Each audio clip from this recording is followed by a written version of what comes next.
우리가 함께 읽은 열왕기하 16장은 유다 왕인 아하스의 이야기입니다. 아하스는 앞장에 나왔던 요담의 아들입니다. 아버지 요담은 여호와가 보시기에 정직히 행한 왕이었습니다. 그러나 그 아들 아하스는요, 전혀 달랐습니다. 같은 집안에서 났고 같은 신앙을 따랐고 같은 전통 아래에서 살아갔지만 아하스는 아버지와 다른 길을 걸었습니다. 본문은 아하스가 위기를 맞았을 때 어떻게 반응하는지를 우리에게 보여주고 있습니다. 아람과 이스라엘이 함께 유다를 치러 올라왔을 때 아하스 왕은, 유다 왕인 아하스는 매우 두려워했습니다. 그런데 그 두려움 속에서 아하스가 손을 내민 곳이 어디였는지를 우리는 주목해서 봐야 합니다. 그는 하나님을 향한 것이 아니라 아수르라는 대국을 의지했습니다. 그리고 그 선택은요, 그를 점점 하나님으로부터 멀어지게 만들었습니다. 본문은 아하스에 대한 평가로 시작합니다. 2절을 함께 읽도록 하겠습니다. 아하스가 왕이 될 때에 나이가 20세라 예루살렘에서 16년간 다스렸으나 그의 조상 다윗과 같지 아니하여 그의 하나님 여호와께서 보시기에 정직히 행하지 아니하고. 아멘. 그의 조상 다윗과 같지 않았고 그 하나님 여호와께서 보시기에 정직히 행하지 않았다고 기록합니다. 열왕기상 열왕기하 말씀은요, 유다 왕들을 평가할 때 다윗을 항상 기준으로 삼습니다. 다윗과 같았는가 하면 하나님을 충실하게 따르던 자였고, 다윗과 같지 않았는가 한 것은 하나님을 따르지 않았던 왕이었습니다. 아하스는 다윗과 같지 않았습니다. 그는 이방 사람의 가증한 일을 따라서 자기 아들을 불 가운데로 지나가게 하는 끔찍한 우상 숭배까지 행했습니다. 아들을 제물로 바쳤던 것입니다. 아하스는 처음부터 하나님으로부터 멀리 떨어져 있었습니다. 신앙이 핏줄로 이어지지 않았습니다. 아버지가 정직히 행한 왕이었지만 그 아들이 자신의 신앙을 가지지 않으면 전혀 다른 길을 가게 되는 것입니다. 아하스가 그것을 보여줍니다. 그런 아하스에게 위기가 닥치게 됩니다. 아람의 왕 르신과 이스라엘의 왕 베가가 함께 예루살렘에 올라와서 아하스를 애워쌌습니다. 두 나라가 연합해서 유다를 공격합니다. 아하스는 두려웠습니다. 근데 이 두려움 앞에서 아하스가 어떤 선택을 하는지가 이 장에서 우리가 보아야 할 것입니다. 7절을 함께 읽도록 하겠습니다. 아하스가 아수르 왕 디글랏 빌레셀에게 사자를 보내 이르되 나는 왕의 신복이요 왕의 아들이라.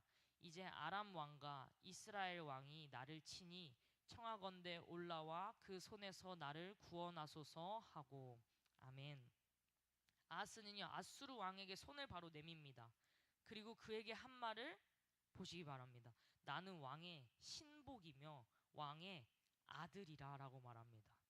유다의 왕이요, 하나님의 백성을 다스리는 하나님이 세우신 왕이 이방의 왕에게 스스로 신복이라, 아들이라 부르며 무릎을 꿇어버리고 말았습니다. 그가 구원을 요청한 대상은 하나님이 아니라 안타깝게도 아수르 왕이었습니다. 구원하소서, 이 말은요, 우리가 하나님께 당연히 드려야 할 말입니다. 그런데 아하스 왕은 안타깝게도 아수르 왕에게 이 말을 하게 됩니다. 여기서 우리는 아하스의 근본적인 문제를 보게 됩니다. 그가 두려움 앞에서 하나님을 향하지 않았다는 것입니다. 위기가 닥쳤을 때, 두려움이 몰려올 때에 그가 가장 먼저 떠올린 것은 하나님이 아니라 대국인 아수르의 군대였습니다. 이것은 우리에게도 생각해 보아야 할 질문입니다. 우리에게 두려움이 밀려올 때, 두려움이 막 몰려올 때 우리가 가장 손을 내미는 곳은 어디입니까? 위기 앞에서 우리가 가장 먼저 의지하는 것이 우리의 신앙, 우리의 믿음을 드러내는 것입니다. 평안할 때는 누구나 하나님을 의지한다고 말할 수 있습니다. 그러나 두려움이 몰려오는 순간에 우리가 진짜로 무엇을 의지하는지가 나타나게 됩니다. 아하스는요, 아수르의 도움을 사기 위해서 무슨 짓을 하냐면요, 여호와의 성전에 있는 은금을 꺼내서 바쳤습니다. 하나님의 성전의 보물이 이방의 왕의 마음을 사는 데에 쓰인 것입니다. 두려움이 그를 그렇게 만들었습니다.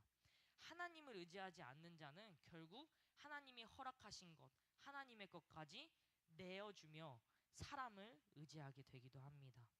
아수르 왕은요, 그 요청을 듣고 올라와서 다메섹을 치고 르신을 죽입니다. 아하스의 전략이 매우 성공적인 것처럼 보입니다. 위기가 해결된 것처럼 잘 보입니다. 하지만요, 본문은 거기서 끝나지 않습니다. 사람을 의지해서 얻은 일시적인 해결이 그를 더 깊은 수렁으로 끌고 갑니다. 그 이후에 더 심각한 일이 벌어집니다. 아하스가 아수르 왕을 만나러 다메섹에 갔다가 거기서 이방의 제단을 보게 됩니다. 그리고 그 제단의 양식을 그려서 제사장 우리아에게 보냅니다. 제사장 우리아는요, 또 왕이 보낸 그 그림을 보고 그 제단을 그대로 만듭니다. 아하스가 돌아와서 그 새 제단에 제사를 드립니다. 그리고 하나님이 정하신 놋 제단을 옆으로 밀어내고 이방을 본떠 만든 새 제단을 중심 자리에 놓습니다. 이것은 아하스의 타락이 어디까지 갔는지를 보여줍니다. 처음에 그는 단순히 두려움 때문에 아수르를 의지하기 시작했습니다. 그런데 이제는요, 그 아수르가 섬기는 신, 그 방식, 그 이방의 제단까지 결국 하나님의 성전 안으로 끌어들여 옵니다. 사람을 의지하기 시작한 자가 결국 그 사람의 신, 그 사람이 믿는 것까지 믿게 되는 것입니다. 두려움에서 시작한 그 첫 번째 선택이 결국 하나님의 성전을 망쳐버리는데, 바꿔버리는 데까지 이르렀습니다. 죄는요, 하나에서 보통 끝나지 않습니다. 한 자리에서 뚝 끊어지지 않습니다. 머물지 않고 이어집니다. 하나님 대신 사람을 의지한 그 한 걸음이 결국 하나님의 예배, 하나님께 드리는 것을 바꾸는 데까지 그를 끌고 갔습니다. 우리의 삶도 그렇습니다. 처음에는 작은 타협처럼 보이는 한 걸음이 시간이 지나면 우리도 모르는 사이에 우리를 죄의 한복판으로 데려다 놓기도 합니다. 본문은 18절에서 그 동기를 밝히고 있습니다. 함께 읽겠습니다. 또 안식일에 쓰기 위하여 성전에 건축한 낭실과 왕이 밖에서 들어가는 낭실을 아수르 왕을 두려워하여 여호와의 성전에 옮겨 세웠더라. 아멘. 그는 하나님을 두려워하지 않고요, 아수르 왕을 두려워했습니다. 그리고 그 두려움은 하나님의 성전을 손대는 겁없는 행동까지 이어졌습니다. 사람을 향한 두려움이 하나님을 향한 경외심보다 커져버린 것입니다. 사람을 향한 두려움과 하나님을 향한 경외심은 한 사람의 마음에 같이 머물 수 없습니다. 두 마음을 품을 수는 없습니다. 하나가 커지면 다른 하나는 밀려갑니다. 아하스 안에는 아수르 왕을 향한 두려움이 커져버렸습니다. 잠언 29장 25절은 이렇게 말하고 있습니다. 함께 읽도록 하겠습니다. 사람을 두려워하면 올무에 걸리게 되거니와 여호와를 의지하는 자는 안전하리라. 아멘. 아하스가 바로 사람을 두려워하다가 올무에 걸리게 된 사람입니다. 그는 아수르를 두려워하여 아수르를 의지하였고, 그 결과 하나님의 성전마저 이방의 것으로 바꾸는 올무에 걸려버렸습니다. 우리가 두려움 앞에서 우리의 마음이 하나님이 아니라 다른 곳을 행할 때 그것은 우리가 올무에 걸리게 만듭니다. 오늘 우리는요, 열왕기하 16장을 통해 두려움 앞에서 우리의 마음이 향하는 곳이, 우리의 의지하는 곳이 어딘지 얼마나 중요한지를 보았습니다. 아하스는 위기 앞에서 두려워했고, 근데 그의 두려움, 그 마음은 하나님을 향하지 않았습니다.